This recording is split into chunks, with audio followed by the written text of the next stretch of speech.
देखो एजेंसी काम करती है तो उसके इन्वेस्टिगेशन करने का जो तरीका है बिल्कुल अलग होता है। जो डिप्टी सीएम पूर्व थे दिल्ली के, मनीष सिसोदिया, वो पहले से जेल में बंद है, संजय सिंह पहले से जेल में बंद है, और इन दोनों नेताओं पर ईडी के अधिकारियों ने एकदम से हाथ नहीं डाला, उनके खिलाफ सबूत जुटाए। इसके अलावा आपने देखा होगा कि जिन लोगों को लाभ दिया गया था शराब वाले मामले में, जो तमाम व्यापारी थे, उन लोगों को उसने सीबीआई, माफ कीजिएगा, ईडी ने अपने सामने बिठाया और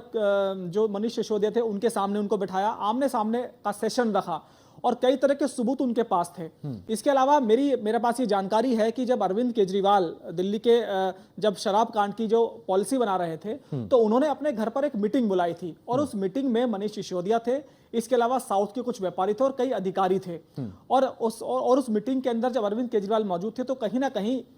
शराब कांड की जो पॉलिसी थी उसको सहमति देने का जो प्रस्ताव था अरविंद केजरीवाल की तरफ से रखा गया था। भले ही वो लिखा पढ़ी में शामिल ना हो, लेकिन ईडी के पास इस तरह के डिजिटल सबूत मिल गए हैं कि शराब कांड का जो पैसा था वो कहां से आया, किसने दिया, कहां कहां रखा गया और उसके बाद उस पैसे का चुनाव में कैसे इस्तेमाल हुआ। तो अब जब रिमांड मांगी जा रही है तो रिमांड इसीलिए मांगी जा रही है कि एक दिल्ली के मुख्यमंत्री पर ईडी के अधिकारियों ने हाथ डाला है और अगर हाथ डालने के बावजूद उनको या न्यायिक कस्टडी में भेज दिया जाता है या उनको बेल मिल जाती है तो ईडी इससे बहुत बैकफुट पर आ जाएगी। तो कहीं ना कहीं जो तमाम तरह के सवाल हैं, जो सबूत उसने इकट्ठा किए हैं, वो जब तक उसको रिमांड नहीं मिलेगा तब तक उन सबूतों को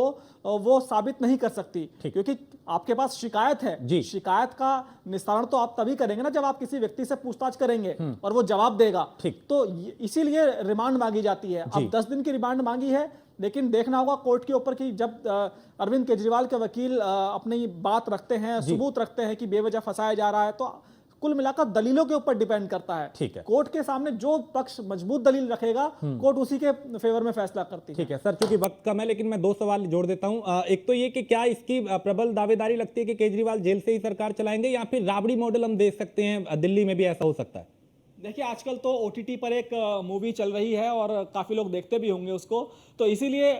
कई सुबह से मेरे पास कई लोगों का फ़ोन आया कि भाई ऐसा लग रहा है कि जब अरविंद केजरीवाल की गिरफ्तारी हुई है तो जैसे राबड़ी देवी की जो मूवी चल रही है तो लोगों के मन में सवाल जरूर है ये कि क्या राबड़ी मॉडल पर दिल्ली की सरकार चलेगी। तो मुझे नहीं लगता, जैसे कि आपने पहले भी पूछा, कि अरविंद केजरीवाल के अपनी पत्नी को दिल्ली का मुख्यमंत्री बनाएंगे, उसके बाद वो बीजेपी से लड़ाई लड़ेंगी, तो अभी मुझे नहीं लगता। फिलहाल जो आप पार्टी का जो पहला फोकस है वो दिल्ली के मुख्यमंत्री को ईडी के फंदे से निकालना है